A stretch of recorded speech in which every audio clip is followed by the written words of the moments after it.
I have just on the recording. So globalization का मतलब ये है कि आप एक लिमिटेड स्पेस में इंटरैक्ट ना करके इकोनॉमिकली वर्ल्ड के हर एक कोने में इंटरैक्ट कर पा रहे हैं, हर जगह ट्रेड कर पा रहे हैं, हर तरह के लोगों से मिल रहे हैं, रिलेशंस आपके बहुत रिमोट कॉर्नर तक डेवलप्ड हैं, यानी दूर दूर तक। तो ग्लोबलाइजेशन का मतलब ये होता है कि पूरे ग्लोबल लेवल पर आपका इंटरेक्शन है। तो ग्लोबलाइजेशन से लोगों में बहुत ज्यादा इंटरेक्शन इंक्रीज होता है, उनका अलग अलग लोगों से कम्युनिकेशन होता है, अलग कंट्री से कम्युनिकेशन होता है, और उस तरह से जो एक पैसे का फ्लो है वो एक कंट्री या एक विलेज में ना हो करके पूरे वर्ल्ड में होने लगता है। तो तुम ये समझो कि जितना ज्यादा पैसा एक जगह से दूसरी जगह फ्लो करेगा उतनी ज्यादा जगह वो यूज हो सकता है। समझ गए? फॉर एग्जाम्पल मैंने तुमसे पैसा लिया, मैंने मेरा बिजनेस एस्टेब्लिश करा, मैं कमाने लग गई, मैंने पैसा किसी और को दिया, उसने किसी और को दिया। तो ऐसे करके सिमिलर मनी बहुत बार फ्लो हो करके बहुत जगह पर यूज हो सकता है, और ग्लोबलाइजेशन उस फ्लो को बढ़ाता है। तो जो चीज एक घर में होती थी वही चीज फिर एक मोहल्ले में फ्लो करके जाने लगी, फिर वो एक सिटी में, फिर एक कंट्री में, और अब पूरी दुनिया में वो पैसा फ्लो हो रहा है। तो इस वजह से ट्रेड में भी बहुत इंक्रीमेंट है, और बहुत इंक्रीमेंट वेल्थ में भी है, यानी ग्लोबलाइजेशन इन अ वे बेनिफिशियल है इकोनॉमी के लिए। समझ रहे हो बात? लेकिन अगर ग्लोबलाइजेशन, ये तो मैंने इकोनॉमी के रिस्पेक्ट में बताया, लिटरल सेंस में बोले तो ग्लोबलाइजेशन का मतलब ये होता है exchange of culture and ideas, ठीक है, along with the money also, from one corner of the world to the other corner of the world, कि आप दूसरे लोगों से अपने आइडियाज, अपने कल्चर और अपनी इकोनॉमिक्स को कैसे एक्सचेंज करते हैं, वो है ग्लोबलाइजेशन। एक तरह से ग्लोबलाइजेशन का मतलब होता है मिलना। मेरा कल्चर और यूरोपियन कल्चर मिल गया, कैसे? हमारे पहनावे से हमने उनको एक्सेप्ट कर लिया। तो एक तरह से दो कल्चर का मिलन हो गया। तो globalization is nothing but the process of integration, किसी से जुड़ने का प्रोसेस है। समझ गए? सिमिलरली जैसे अब आप अकेले नई जगह पे शिफ्ट होते हैं, फिर धीरे धीरे पड़ोसी आपके घर में आने लगते हैं, वो एक फॉर्म ऑफ इंटीग्रेशन है। फिर बगल के टावर वाले लोग आते हैं, फिर कुछ टाइम के बाद बगल की सोसाइटी वाले लोगों से आपका इंटरेक्शन हो जाता है।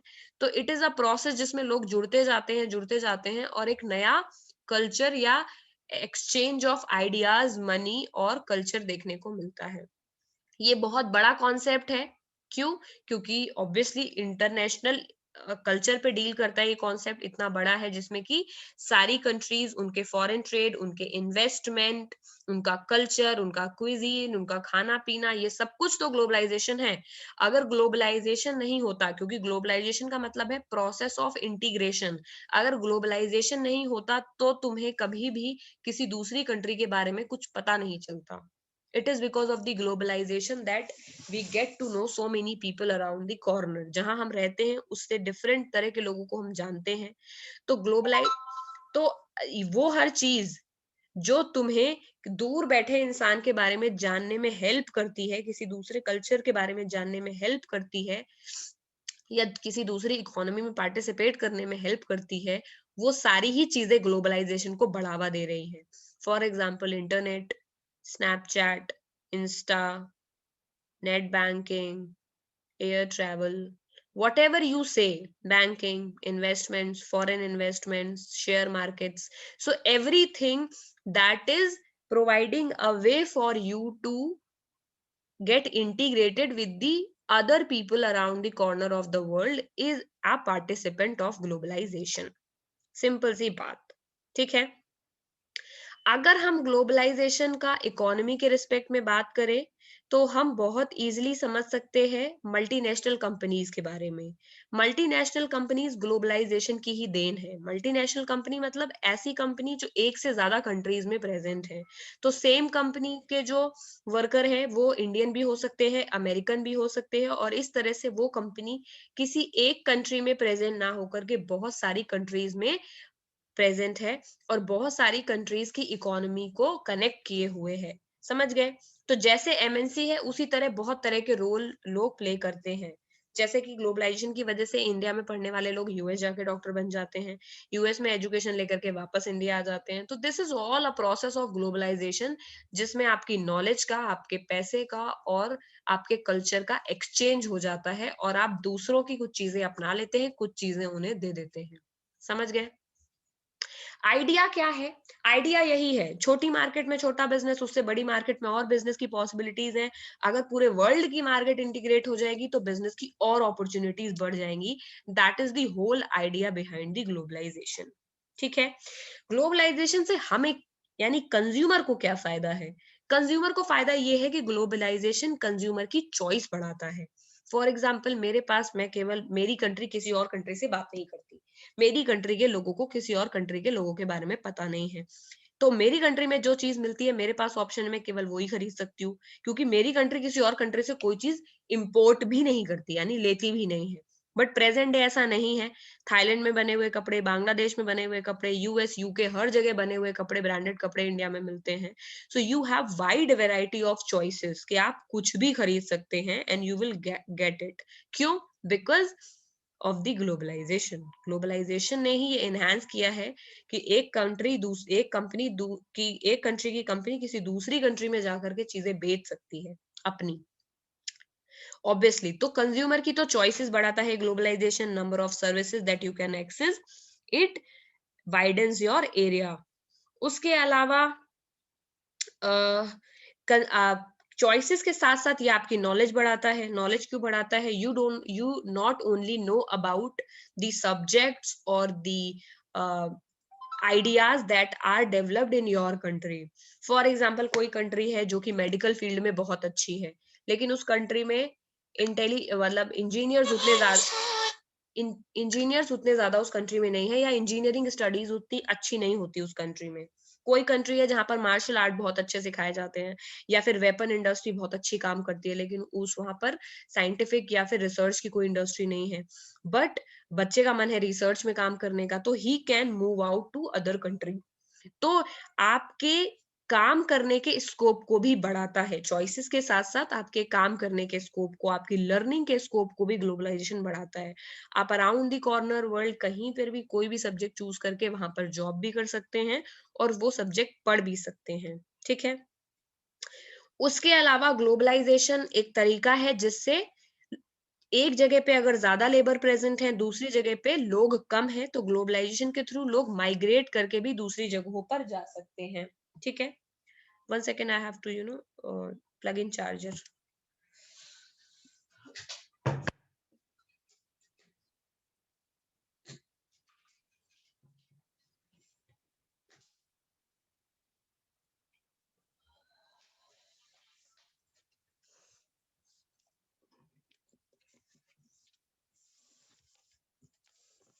ओके, सो ये तो इन अ वे ब्रॉडर आइडिया हो गया ग्लोबलाइजेशन के बारे में। अब चलते हैं समरी की तरफ, क्या पढ़ाना चाहते हैं। Transformation in the Indian economy. Indian economy ने इकोनॉमिक रिफॉर्म्स जो कि 1991 में हुए थे हमारी कंट्री में, अभी बताऊंगी उसके बारे में डिटेल में। बट ये समझो कि हमारी कंट्री पहले उतनी ज्यादा ग्लोबलाइज्ड या ग्लोबलाइजेशन को उतना फेवर नहीं करती थी। We were a kind of secured and closed economy. जब हम आजाद हुए उसके बाद से हम बहुत ज्यादा वर्ल्ड लेवल पे इंटरेक्शन नहीं करते थे। आज हम बहुत ज्यादा ओपन हैं, सब जगह जाते हैं, सब लोग के या कंट्री के लोग यहाँ आते हैं, तो हमें लगता है इंडिया हमेशा से ऐसा ही है। बट इंडिया हमेशा से ऐसा नहीं था। Long before you were born, India में बहुत ज्यादा चीजों में जाने, बहुत ज्यादा लोग इंडिया के बाहर भी नहीं जाते थे, और बहुत ज्यादा लोगों को बाहर की चीजों के बारे में पता नहीं था, क्योंकि तब हम ग्लोबलाइजेशन के लिए उतने रेडी नहीं थे। बट 1991 में we had a crisis, economic crisis. अगर आएगा चैप्टर में तो we will talk about it. उस इकोनॉमिक क्राइसिस के चलते हम कर्ज में आ गए थे, तो हमको कुछ लोन लेना पड़ा आईएमएफ से। तो उन्होंने कंडीशन रखा कि हमको हमारी इकोनॉमी वर्ल्ड के लिए ओपन करनी पड़ेगी, और ज्यादा कंट्रीज को बाहर से यहाँ पर ट्रेड करने का मौका देना पड़ेगा, सो एंड सो बहुत सारी कंडीशंस थी उसमें। तो उसके बाद से जब वो इकोनॉमिक रिफॉर्म जो हमको आईएमएफ ने करने को बोला लोन देने के बदले, हमने वो इकोनॉमिक रिफॉर्म अपनी कंट्री में किए। ठीक है, यानी हम ओपन हो गए और लोगों के साथ हम इंटरेक्ट करने लगे, ट्रेड करने लगे। और धीरे धीरे फिर हमने देखा कि हमारी कंट्री में बहुत ज्यादा ट्रांसफॉर्मेशन आ गया। कैसे आ गया? क्योंकि कंज्यूमर के पास बहुत सारी चॉइसेस आ गई। यानी 1991 के पहले के इंडिया में अगर आप होते तो शायद इतने ब्रांड के कपड़े आप नहीं पहन सकते थे। एक दो ब्रांड आती तो आते इंडिया में, बाकी लोग अलाउड नहीं थे। आजकल डे बाय डे और चीजें, अभी लास्ट टू लास्ट ईयर एच&एम के स्टोर्स इंट्रोड्यूस हुए, उसके पहले कोई नया स्टोर्स, तो आज ग्लोबलाइजेशन इस पीक पर है एक तरह से इंडिया में। अगला है जो लेटेस्ट मॉडल फोन के, कैमरा के, टेलीविजन, यानी इलेक्ट्रॉनिक आइटम्स के जो भी लेटेस्ट मॉडल्स थे वो इंडियंस के रीच में होने लगे, क्योंकि इंडिया बहुत ज्यादा डिजिटल या इलेक्ट्रॉनिक आइटम बनाता नहीं था। बट रिफॉर्म के बाद से, सिंस बाहर की कंट्री से हम सामान इंपोर्ट करने लगे, तो हमारे को लेटेस्ट टेक्नोलॉजी हर जगह से एक्सेस होने लगी। आज हालत ये है कि ग्लोबलाइजेशन का बहुत फायदा उठाया है इंडिया ने। बहुत ज्यादा इंजीनियर्स हैं इंडिया के जो बाहर भी जाते हैं, and they are doing a very good work. इसीलिए सर्विस सेक्टर इतना अच्छा काम कर रहा है इंडिया में।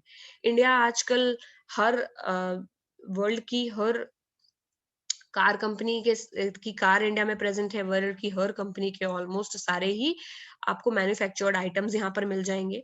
उसके अलावा इंडियंस में एक नया क्रेज आ गया है जिसको बोलते हैं ब्रांड कॉन्शियसनेस, जिसका मतलब ये है कि पहले का India was not a branded India, लेकिन ग्लोबलाइजेशन के बाद का India is a branded India, जो कि ब्रांड के बारे में सोचता है। और ये ब्रांड कल्चर हमने फॉरेन से ही सीखा है।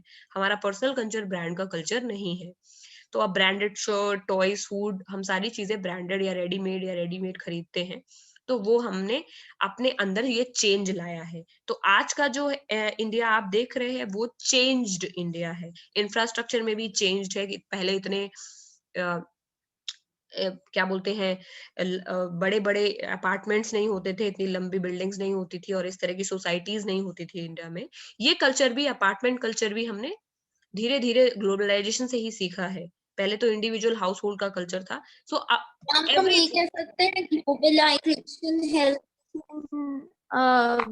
Development of the country and Yeah, ये मतलब कह सकते हैं। you can say that if they are specifically asking कि ग्लोबलाइजेशन के प्रोज, तो फिर आप ये कह सकते हो। बट अगर वो तुम्हें एनालाइज करने बोलते हैं, for example if they say analyse if the globalization is better or not, then you will have to very cautiously decide कि क्या लिखना है, क्योंकि इसके नेगेटिव इम्पैक्ट भी है जो भी हम शायद डिस्कस मैम कर। इसका नेगेटिव हम ये बोल सकते हैं कि जो नेगेटिव भी स्मॉल होगा स्केल ना। वेंडर्स होते हैं उन लोगों का ज्यादा नहीं होता, क्योंकि सब लोगों ने ब्रांडेड और वो सब ले लिया, तो जो हाँ हाँ स्मॉल हाँ, तो स्केल ये अभी हम नेगेटिव और ये डिस्कस। भी होगा ना मैम।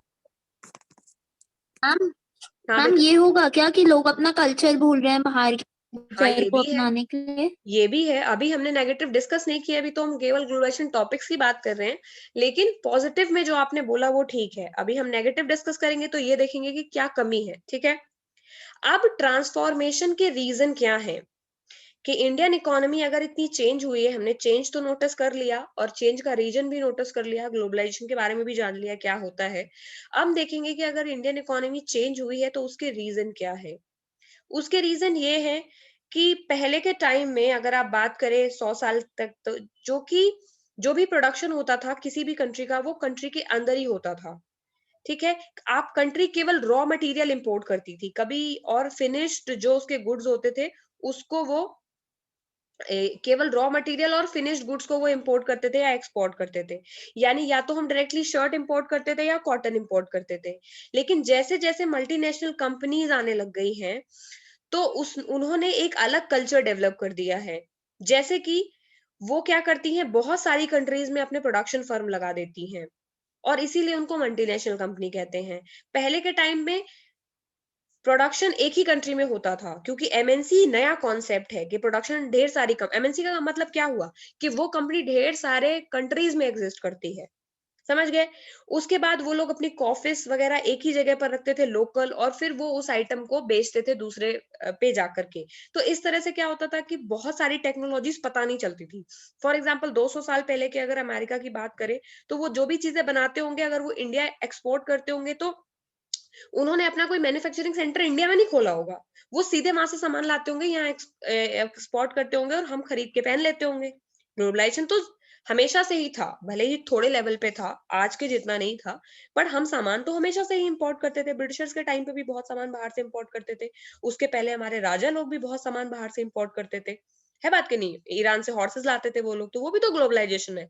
लेकिन कभी ये नहीं होता था कि प्रोडक्शन का पूरा प्रोसेस ही शिफ्ट कर दिया।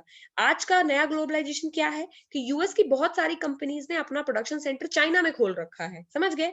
तो this is a new form of globalization, जिसमें प्रोडक्शन का जो प्रोसेस है वो भी बहुत सारी कंट्रीज में डिस्ट्रीब्यूटेड है। अगर कोई मल्टीनेशनल कंपनी है तो उसके प्रोडक्शन सेंटर 10 जगह खुले हुए हैं, 10 जगह कपड़े बन रहे हैं। एशिया में भी है, यूरोप में भी है, और उस तरह से सब लोग ग्लोबलाइजेशन का पार्ट हो गए हैं। ठीक है? अब वो लोग वहां पर ऑफिस लगाते हैं, अब वो लोग वहां ऑफिस नहीं लगाते जहां उनकी कंट्री है। अब वो वहां ऑफिस लगाते हैं या वहां फैक्ट्री लगाते हैं जहां उन्हें चीप लेबर मिलता है। तो इसे बोलते हैं बॉर्डरलेस ग्लोबलाइजेशन। आप ये नहीं सोच रहे हैं कि आप फैक्ट्री कहाँ लगा रहे हैं। नॉर्मल इंसान ये सोचेगा, यार मेरे घर की बात है, मैं मेरे घर में लगाऊं फैक्ट्री, अपना सामान केवल बाहर बेचूं, पैसा कमाऊं और घर में बैठूं। लेकिन आजकल के न्यू ग्लोबलाइजेशन में जो एमएनसीज हैं, they are setting their manufacturing centre जहां भी उनको सस्ता लेबर मिलता है। फर्क नहीं पड़ता है कि वो उनकी अपनी कंट्री में है, वो चाइना में है, वो इंडिया में है। और ये एक नया तरह का ग्लोबलाइजेशन हमको देखने को मिलता है, जिस वजह से जो प्रोडक्शन है वो अक्रॉस कंट्रीज है। कंपनी कहीं की भी हो सकती है, बट प्रोडक्शन वहां लगा रखा है उसने प्लांट, जहां उसे सस्ता लेबर मिल रहा है। अब पहले जमाने में हम केवल फिनिश्ड गुड्स को ही बेचते थे या फिर रॉ मटेरियल को बेचते थे। लेकिन सर्विसेज का एक नया फंडा आ गया है, टूरिज्म, हॉस्पिटल्स, सर्विसेज, एक नई लीगल सर्विसेज, सर्विसेज एक नया आइटम ऐड हो गया है ग्लोबलाइजेशन में। अब लोग सर्विस भी एक दूसरे से इंपोर्ट और एक्सपोर्ट करने लगे हैं। समझ गए? अब क्या है, एक प्रोडक्शन का एक और नया तरीका है जिसको बोलते हैं कि स्मॉल पार्ट्स में प्रोडक्शन करना। फॉर सर्विस एग्जाम्पल, मतलब सॉफ्टवेयर कंपनीज वगैरह भी ना। हाँ हाँ, उसी में आएंगी। ठीक है, मैन्युफैक्चर्ड आइटम्स तो ये कपड़े और ये सब हो गया। सर्विसेज, आईटी भी सर्विसेज में आती है। अगला क्या है, IT is a new trend actually, ICT, internet communication and technologies. अब क्या है कि एक और तरीका है प्रोडक्शन का जो चेंज हुआ है, वो ये कि आजकल प्रोडक्शन होलसेल नहीं होता कि कंट्री में बैठे तो उस कंट्री में सारा सामान बन गया। मान लो कि टाटा जैगुआर बनाती है, बट वो जैगुआर के सारे पार्ट एक ही जगह नहीं बनते, टायर कहीं और बन रहा है, बॉडी कहीं और बन रही है और असेंबल किसी और कंट्री में हो रहे हैं। समझ गए? तो इस तरह से जो कॉम्प्लेक्स वे हो गया है एक ऑर्गेनाइज्ड प्रोडक्शन का, जिसमें पार्ट्स में प्रोडक्शन होने लग गया है। मान लो कि इंडिया केवल जैगुआर के टायर ही बनाता है और चाइना जैगुआर का केवल बॉडी बनाता है, और यूएस में जाकर के जैगुआर की पूरी गाड़ी को असेंबल किया जाता है, इंजन वहां बनता है। तो ये भी एक नया तरीका है जिसमें अलग अलग जगह पर प्रोडक्शन चल रहा है स्मॉल पार्ट्स में। ठीक है? तो इस वजह से क्या हो गया है कि बहुत ज्यादा कॉम्प्लेक्स हो गया आज का स्ट्रक्चर, सब लोग इन्वॉल्व हो गए उसमें। पुराने जमाने में लोग करते तो थे ग्लोबलाइजेशन, लेकिन लिमिटेड था। पहले अपने घर में काम करते थे, बचा हुआ दूसरे के यहाँ वो ट्रेड करके पैसा कमाते थे। ठीक है? अब इन्होंने एक एग्जाम्पल दिया है। एग्जाम्पल ये है कि चाइना बहुत चीप लेबर और लोकेशन प्रोवाइड करता है, उसकी लोकेशन भी। और इस वजह से वो यूरोप और यूएस की मार्केट के लिए बहुत यूजफुल है। इंडिया के पास हाई स्किल्ड इंजीनियर्स हैं जो कि टेक्निकल एस्पेक्ट से बहुत अच्छे हैं। तो ये नए प्लेयर्स हैं जो ग्लोबलाइजेशन में पार्टिसिपेट कर रहे हैं। टेक्नोलॉजी हम लोगों के पास भी अब आ गई है, हमारे पास चीप लेबर है, चाइना के पास भी चीप लेबर है। तो उससे ग्लोबलाइजेशन की वजह से हमें मौका मिल रहा है, एमएनसीज हमारे यहाँ शिफ्ट हो रही हैं। ठीक है? बल्कि they are typically owned by developed countries. तो ये फंडा नहीं है कि डेवलप्ड कंट्रीज, अमेजोन यूएस की है तो अब केवल यूएस के लोगों को हायर करेगी। No, it is hiring large amount number in India, because India में हाईली स्किल्ड लेबर है, जो कि ग्लोबलाइजेशन की वजह से है। ग्लोबलाइजेशन नहीं होता तो इतना स्किल इंडिया में नहीं आता। और हायरिंग इतनी ज्यादा क्यों है, इतना अमेजोन शायद यूएस में हायर नहीं कर रही होगी, बल्कि कंपनी वही की है, क्योंकि यहाँ पर चीप लेबर है। तो ग्लोबलाइजेशन ने पूरा प्रोडक्शन का प्रोसेस चेंज कर दिया है, तरीका चेंज कर दिया है। ठीक है? और ये केवल एक ही अब बोलोगे कि ये किस आइडिया पे चल रहा है, मतलब ये क्यों, वो यू क्यों कर रहे हैं, यहाँ पे क्यों हायर कर रहे हैं, अपनी कंट्री में क्यों नहीं हायर कर रहे, क्यों कर रहे हैं ग्लोबलाइजेशन, अपनी कंट्री में हायर करेंगे ज्यादा फायदा होगा? नहीं, एमएनसी का कॉन्सेप्ट ही ये है कि उनको अपना कॉस्ट को मिनिमाइज करना होता है, प्रॉफिट मैक्सिमाइज करना होता है। तो वो पूरी दुनिया को अपना मार्केट समझते हैं, किसी एक कंट्री को अपना मार्केट नहीं समझते, और पूरी दुनिया को ही अपना वो सेंटर समझते हैं। तो they have manufacturing in every small part of the world जहां भी उनको सस्ता हो जाता है, और वो उस हर जगह से इंजीनियर और डॉक्टर उठाते हैं जहां उनको सस्ते में मिल जाते हैं, यानी मिनिमम कॉस्ट करते हैं। और फिर वो बेचते हैं मैक्सिमम महंगे कंज्यूमर को। वो कोई भी हो सकता है, उनकी अपनी कंट्री के भी हो सकते हैं। समझ गए? मैम हाँ, ट्रांसपोर्टेशन में भी तो पैसे लगते होंगे, जैसे अपनी कंट्री से किसी दूसरी कंट्री में बनवा रहे हैं तो ट्रांसपोर्टेशन का इशू नहीं है? नहीं, ट्रांसपोर्टेशन का इशू क्यों होगा जब तुम शिफ्ट ही कर दे रहे हो मैन्युफैक्चरिंग ही। मैम तो वहां से यहाँ लाने में क्यों, ऐसे। वहां भी लगा देंगे एक। मल्टीनेशनल कंपनी कॉन्सेप्ट तो यही है ना, यही तो दिमाग है उनका। अगर वो अपनी कंपनी में प्रोड्यूस करते तो इंपोर्ट करने में इंडिया को पैसा लाने में यहाँ तक ट्रांसपोर्टेशन का कॉस्ट लगता, फिर यहाँ के लोगों को वहां पे बेच करके वो। एक्सपोर्ट, अच्छा वो एक्सपोर्ट के बदले इंपोर्ट पे पैसा लगा देते हैं। करेक्ट। नहीं, मैं ये समझो कि मैं एक यूएस का व्यापारी हूँ ग्लोबलाइजेशन से पहले, मैं यूएस में कपड़ा बनाता हूँ और इंडिया बेचने जाता हूँ। अब क्या करना है मेरे को, यूएस में एक प्लांट लगाना है जो कि महंगा है, क्योंकि यूएस में महंगाई ज्यादा है, डेवलप्ड कंट्री है। फिर मुझे उस प्लांट में लेबर चाहिए होगा जो काम करेगा। अब लेबर महंगा है क्योंकि यूएस में सस्ते वेजेस पे कोई काम नहीं करता, डेवलप्ड कंट्री है, सब लोग अच्छा पैसा कमाते हैं। तो अब मैंने महंगा कपड़ा बनाया क्योंकि मैंने लेबर को ज्यादा पैसे दिए, रॉ मटेरियल में मेरे ज्यादा पैसे लगे, प्लांट लगाने में ज्यादा पैसा मेरा लगा, समझ गए। अब मैंने वहां पे कपड़ा बनाया, अब वो कपड़ा मैं इंडिया बेचने जाऊंगा तो पहले वहां की सरकार को मैं कस्टम ड्यूटी दूं, फिर उसके बाद वो कपड़ा इंडियन मार्केट में जाएगा, फिर तब तक वो महंगा हो जाएगा, कोई खरीदेगा नहीं। तो अब फंडा क्या है? फंडा ये है कि मैं बहुत पैसे वाला यूएस का व्यापारी हूँ, लेकिन मैंने अपना प्रोडक्शन हाँ, सेंटर इंडिया में ही खोल रखा। इंडस्ट्री कर दो, है क्या? ना? जहाँ बेचना है वहां पे इंडस्ट्री सेटअप कर दो। करेक्ट। तो अब मैंने क्या दिमाग लगाया कि मैं मेरी इंडस्ट्री इंडिया में ही खोल देता हूँ, क्योंकि मेरे कंज्यूमर इंडिया में बहुत ज्यादा है। मैंने इंडस्ट्री इंडिया में खोल दी और लेबर भी इंडिया से ही हायर कर लिए, क्योंकि इंडिया वाले सस्ते में काम करते हैं। फिर मैंने वहीं सामान बनाया, बस टैग अपना लगा दिया, ठीक है। वहीं पर ही सामान बना करके वहां लोकल लोग को मैंने बेच दिया और पैसा कमा के मैं मेरे घर आ गया। ये है ग्लोबलाइजेशन।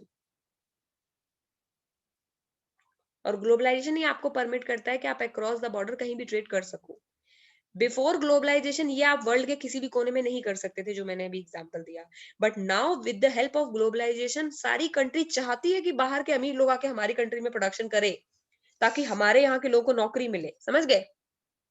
तो ये अलग तरह की दुनिया देखने को मिल रही है। अब यूएस वाले परेशान है कि यहाँ की सारी इंडस्ट्रीज इंडिया चाइना शिफ्ट हो गई, क्योंकि वहां लोग सस्ते में काम कर देते हैं, तो हमारे यहाँ जॉब नहीं बची। तो ग्लोबलाइजेशन ने कंट्रीज के बीच का फर्क हटा दिया है। अब फर्क केवल प्रॉफिट मेकिंग रह गया है, जहां प्रॉफिट दिख रहा है वहां काम कर रहे हैं लोग। समझ आ रहा है अब? मैम हम्म। मैम जो हमारी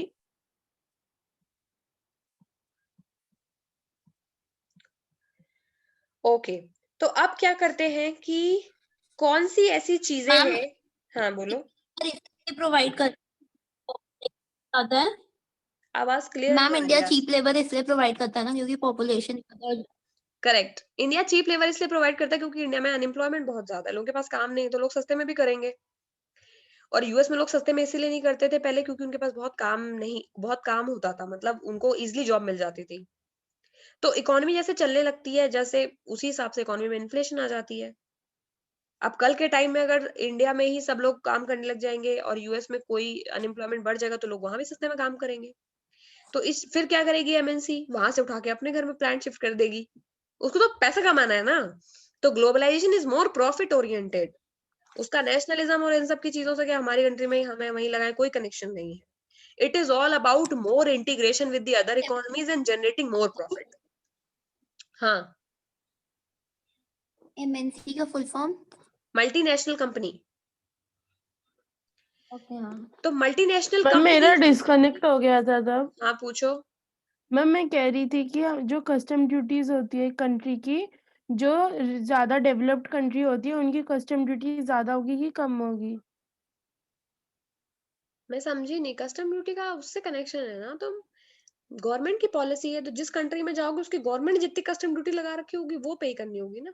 मैम कस्टम ड्यूटी जैसे सारी कंट्रीज की सेम होती है या अपनी अपनी कंट्रीज की अलग नहीं, अलग वर्ल्ड होती है? ट्रेड वो तो इंटरनेशनल लेवल पे लॉ बनाया हुआ है ना उन लोगों ने, कि आप इतने से इतने रेंज में लगा सकते हैं कस्टम ड्यूटीज। आप एक डब्ल्यूटीओ के जो रूल्स होंगे उसके हिसाब से ही लगा सकते हैं, ये नहीं कि 300% लगा दिया।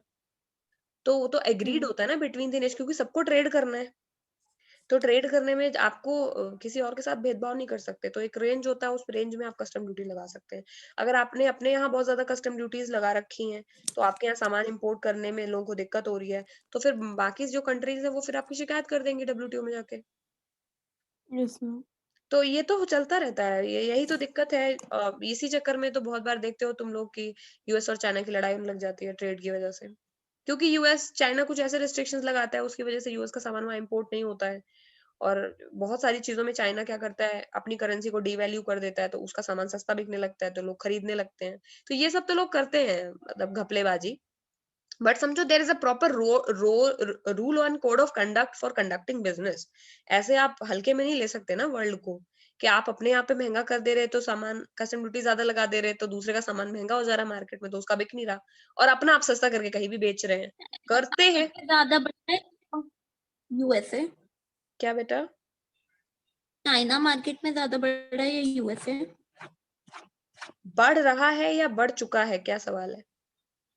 मैम मतलब कौन ज्यादा आगे है, चाइना या यूएसए? अगर तुम in terms of total wealth की बात करो, ज्यादा अमीर कौन है, तो यूएस ज्यादा अमीर है। ज्यादा रेट से कौन बढ़ रहा है, तो ज्यादा रेट से चाइना ही बढ़ रहा है।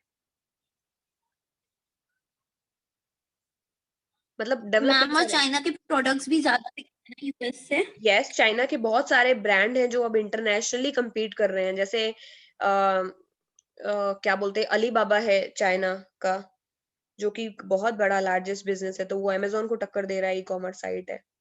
तो ऐसे बहुत सारी चीजें हैं चाइना में जो अच्छी है और चल रही है। चाइनीज प्रोडक्ट ने, चाइनीज टॉयज ने पूरे मार्केट को कैप्चर कर रखा है, चाइनीज टी ने कैप्चर कर रखा है, स्टील ने कैप्चर कर रखा है। तो चाइना के पास काफी सारी चीजें हैं जो वो अ, जिसका वर्ल्ड लेवल पे समझो कि मोनोपोली टाइप से है। और प्रोडक्शन में तो बहुत कोई भी चीज देखो, पैक्ड आइटम से लेकर के सब चीजें चाइनीज बनाते हैं, कुछ नहीं, कपड़ों में भी बहुत अच्छा बिजनेस तो हम कर। ये बोल सकते हैं चाइना सबसे ज्यादा ग्लोबलाइज्ड कंट्री है? नहीं, ये नहीं बोल सकते कि चाइना सबसे ज्यादा ग्लोबलाइज कंट्री, लेकिन ये बोल सकते हो कि चाइना ने सबसे ज्यादा फायदा उठाया ग्लोबलाइजेशन का। सबसे ज्यादा फायदा उसी को मिला है ग्लोबलाइजेशन ओके। का, क्योंकि बहुत कम टाइम में बहुत ज्यादा लोग उनके वहां गरीबी से उठ के आ गए। 90% गरीबी कम कर दी 30 सालों में, 30 years में। 100 लोग अगर गरीब थे तो अब 10 बचे हैं, 90 ऊपर आ चुके हैं। So it is because of they got benefited from globalization and they were intelligent enough to lure foreign investors कि हमारे यहाँ आप लगाइए अपना प्लांट। अब पॉइंट ये आ गया है कि वर्ल्ड के सारे अच्छे अच्छे प्लांट चाइना में लग गए हैं, क्योंकि जो भी डेवलप्ड कंट्रीज थी उनके यहाँ खुद का लेबर महंगा था, तो उनने मैक्सिमम प्लांट चाइना में लगा दिए। तो चाइना के यहाँ लोगों को रोजगार मिल गया, और अब उनको सारी चीजें सीख भी गए। भाई, जो जब मल्टीनेशनल कंपनी ने लगाया तो उसने तो इस पर्पज से लगाया था कि हमें फायदा होगा, उसे हुआ भी। बट इस चक्कर में चाइना के लोग बहुत ज्यादा सीख गए ना टेक्नोलॉजी वगैरह, तो लोग स्किल्ड हो गए वहां के लेबर। तो they are competing with the world now, they know now the technology also. Plus China ने इंटेलिजेंटली इन्वेस्ट भी किया पैसा, जब उन्होंने कमाया तो उन्होंने R&D में भी इन्वेस्ट किया उन्होंने। चाइनीज, तुम अगर वर्ल्ड के किसी भी टॉप यूनिवर्सिटी में जाओगे, वहां 30% स्टूडेंट चाइनीज मिलेंगे तुमको, हर जगह पढ़ने जाते हैं वो। तो वो तो कंट्री कंट्री पे डिपेंड करता है, लेकिन वर्ल्ड में ऑब्वियसली सबसे ज्यादा फायदा ग्लोबलाइजेशन का चाइना को भी मिला है, और इंडिया को भी बहुत फायदा मिला है ग्लोबलाइजेशन का। 1991 के बाद में इंडिया में अलग लेवल की ग्रोथ देखने को मिली है।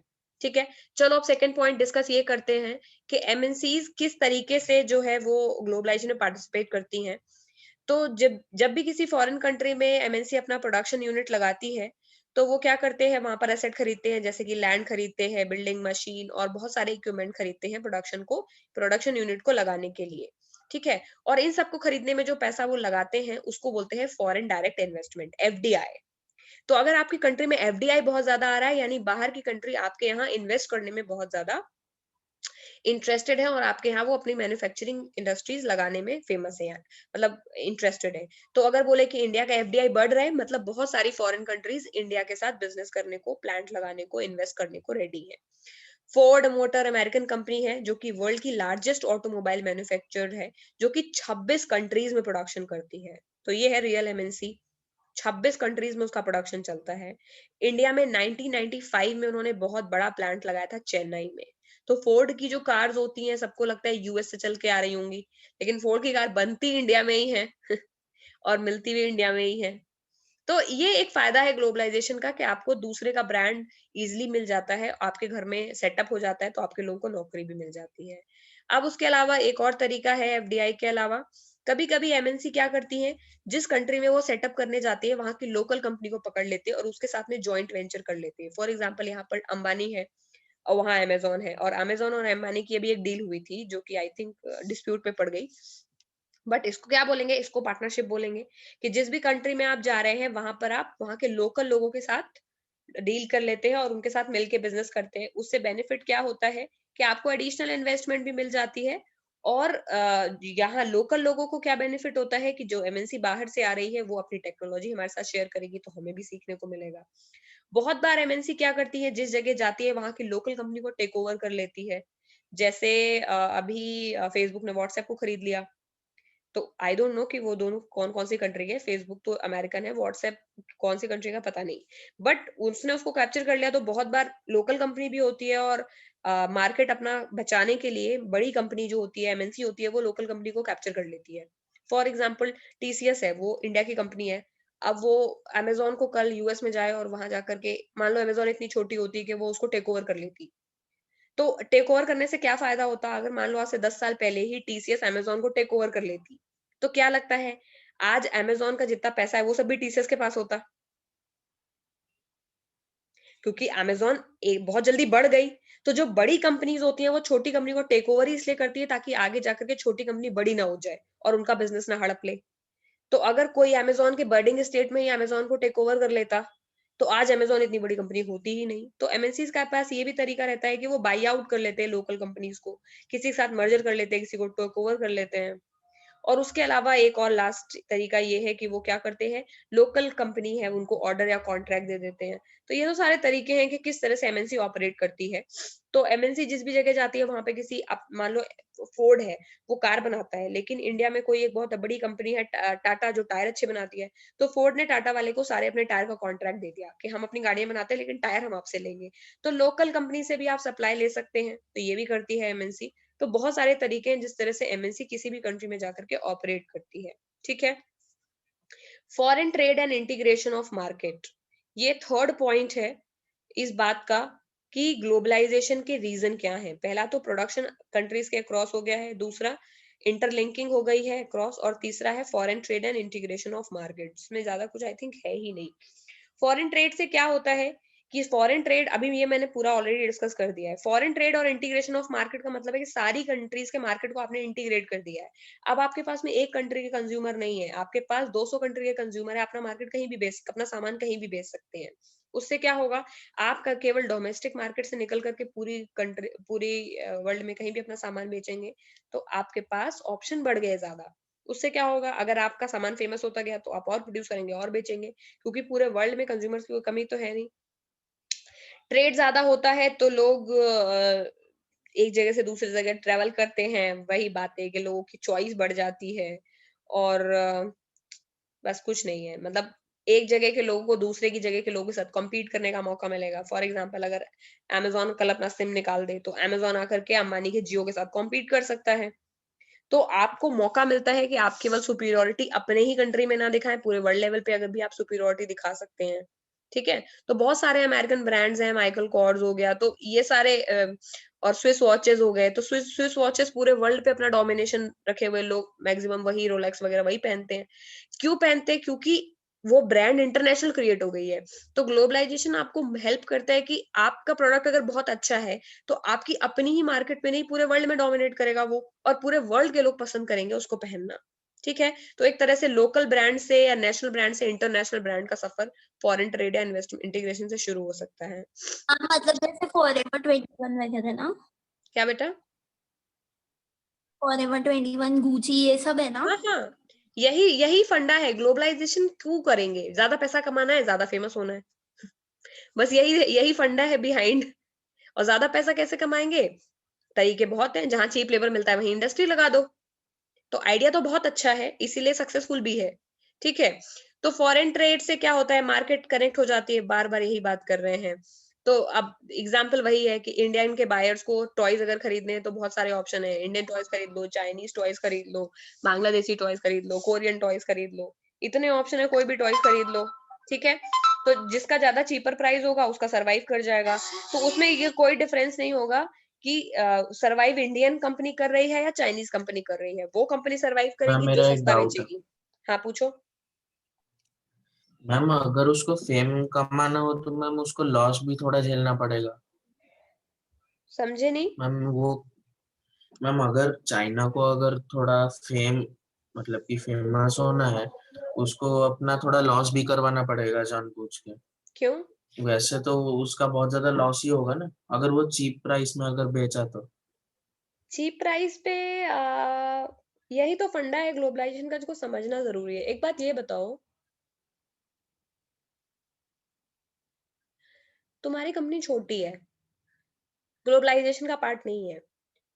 तुम केवल एक गांव में बिजनेस करते हो, तुम्हारे पास 100 कंज्यूमर है, ठीक है, लेकिन जो तुम सामान बेचते हो उसमें 10 रुपए का मार्जिन है। कितना कमाया तुमने? 1000। 1000। अब तुमने डिसाइड करा है कि मार्जिन तुम 10 रुपए का नहीं, 1 पैसे का कर दोगे। यानी जितने भी सामान बनाओगे उससे केवल 1 पैसा ज्यादा बेचोगे, और पूरे वर्ल्ड के लोग तुम्हारा सामान खरीद रहे हैं। क्या लगता है किसमें ज्यादा प्रॉफिट है? मैम 1 पैसे वाले में। क्यों? मैम क्योंकि बहुत पैसे सारे लोग खरीदेंगे। यही फंडा है। सामान सस्ता बेचने का फंडा केवल मार्केट कैप्चर करना होता है। एक बार आपने मार्केट कैप्चर कर लिया, आप कितने भी कम मार्जिन पे बेचे, प्रॉफिट तो बहुत ज्यादा ही होगा। समझ रहे हो? और यही रीजन है कि जब रिलायंस आया था तो उसने स्टार्टिंग में लॉस झेला। क्यों? क्योंकि उसको सस्ता बेचा सबसे। क्यों? क्योंकि मार्केट कैप्चर करनी थी। अब मार्केट कैप्चर कर ली, अब देखो रिलायंस के रेट, जियो के। जियो जियो लॉन्च किया उन्होंने, तो जियो भी पहले सस्ता रखा था तो सबने जियो पे स्विच कर लिया, फिर अब वो भी वैसे ही कर दिया। अब बढ़ा दिया।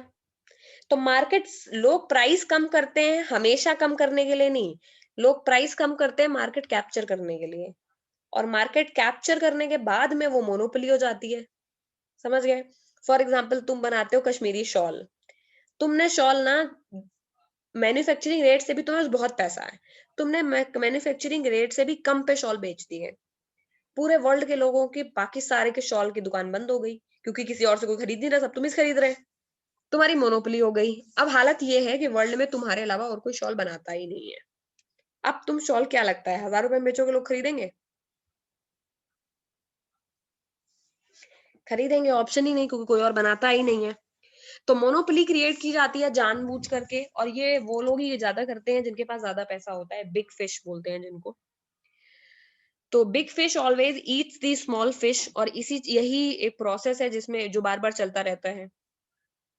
और ग्लोबलाइजेशन उल्टा सीधा, इधर के लोग उधर, फिर उधर के लोग कभी इधर, तो इस तरह से ग्लोबलाइजेशन में कभी किसी को लॉस होता है तो कभी फायदा। इस तरह का सिचुएशन है। चलो रिजॉइन करो, फिर आगे बात करते हैं।